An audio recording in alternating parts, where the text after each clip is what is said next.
বড়রা পছন্দ করে না এমন লোক একটু কমই পাওয়া যায়। হ্যালো এভরিওয়ান, আসসালামু আলাইকুম। সবাইকে স্বাগতম মুনিয়া ব্লগসে। আমি আপনাদের সামনে হাজির হয়েছি নতুন আরেকটা ভিডিও নিয়ে। আজকে আমি আপনাদের দেখাবো পুদিনা পাতার বড়া রেসিপি। পুদিনা পাতা বড়া বানানোর জন্য যে সর্বপ্রথম আমি মশলাগুলো রেডি করে নিয়েছি। তারপরে যে পুদিনা পাতাগুলো কেটে ধুয়ে পরিষ্কার করে ওই পাতার মধ্যে মশলাগুলো দিয়ে দিলাম। মশলার মধ্যে আছে পেঁয়াজ কুচি, কাঁচামরিচ, রসুন বাটা, আদা বাটা, জিরা গুঁড়া, ধনিয়া গুঁড়া, হলুদের গুঁড়া, স্বাদ মতো লবণ দিয়ে এই যে আমি হাতে মাখিয়ে নিচ্ছি। এটা মেখে নিলে হয় কি, ওই পাতাটা নরম হয়ে যাবে, পেঁয়াজ কুচিগুলোও নরম হয়ে যাবে, বড়াটা সুন্দর হবে, খেতে মজা লাগবে। এরপর এই যে দেখুন আমার মাখানো শেষ। এখন আমি ডাউলগুলো মিক্সড করে নেব। এই ডাউলগুলো দিয়ে দিচ্ছি। এই পুদিনা পাতার বড়া আমি এই ফার্স্ট খাচ্ছিলাম, তৈরি করতেছিলাম এবং ফার্স্ট খাচ্ছিলাম। তো এতটাই মজা হয়েছিল যে বলার মতো না। এই পর্যায়ে যে আমি একটু বেসন অ্যাড করে নিচ্ছি। বেসনটা দিলে হয় কি, বড়াটা মচমচে হয়। চাউলের গুঁড়া দিলেও হয়, কিন্তু চাউলের গুঁড়া আমি দিইনি, যেহেতু বেসনের মধ্যে চাউলের গুঁড়া অ্যাড করা আছে, সেজন্যে আমি চাউলের গুঁড়া আর দিইনি। আমি এই মিশ্রণটা রেডি করতে করতে আপনাদের সাথে কিছু কথা বলি। আমার ভিডিওগুলো যদি আপনাদের ভালো লেগে থাকে, লাইক কমেন্ট শেয়ার করবেন এবং আমার পেজটি ফলো দিয়ে পাশে থাকবেন। আর আমার ভিডিওতে যদি কোনো ভুল ত্রুটি থেকে থাকে, অবশ্যই আমাকে কমেন্টের মাধ্যমে জানাবেন। যেহেতু আমি নতুন, অনেক কিছুই বুঝি না, হয়তো বা ভুল হতেই পারে। তো আপনারা আমাকে একটু সাপোর্ট করবেন সবাই।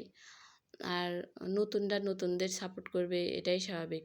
নতুনদের সাপোর্ট ছাড়া কখনোই আগানো সম্ভব না, সফলতা সম্ভব না। তাই আপনাদের সবাইকে বলছি, সবাই সবাইকে সাপোর্ট করবেন। আর সাপোর্ট করলে অবশ্যই আমাকেও পাশে পাবেন ইনশাল্লাহ। তো এই যে আপনাদের সাথে কথা বলতে বলতে কড়াইতে পরিমাণ মতো তেল দিয়ে আমি বড়াগুলো দিয়ে দিচ্ছি।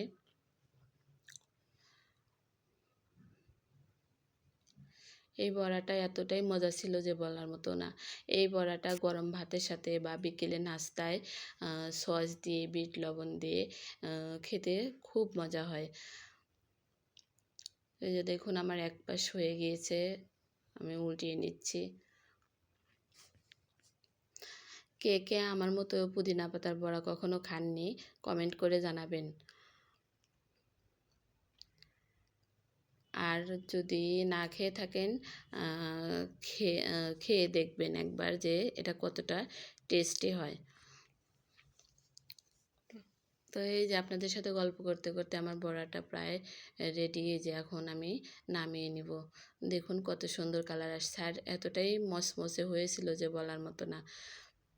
এখন আমি তুলে নিচ্ছি।